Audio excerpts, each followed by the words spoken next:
Prašau, prisistatykite. Esu Donata Mutkaitė iš Bėnės. Noriu paklausti dėl Rolando Borovskio, Ryčio Saladžiaus. Jie yra jūsų daugiamandatiniam sąraše, bet jie traukiasi iš partijos. Kas atsitiko?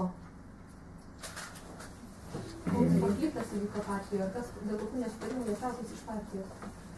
Jie iš partijos traukėsi, kiek aš žinau, tai jie nesitraukėsi ne iš partijos, jie pasitraukė iš koordinacinės tarybos. Iš partijos? Iš partijos koordinacinės tarybos.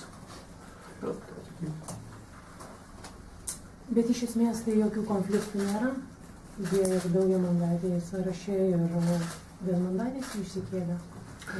Borovskis, kaip žinot, kandidatuoja Vilniaus naujosios Vilnius apygardoje ir tam atrodo 41 neprisimenu jisai yra, o kito aš net neprisimenu. Saladžius jisai.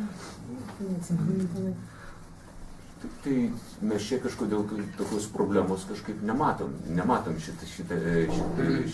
šitame ir kita vertus apskritai partija yra jauna ir jeigu tai pasižiūrėsim šiame sąraše, manau, kad yra labai daug ne partijos narių, pavyzdžiui, iš čia sėdinčių.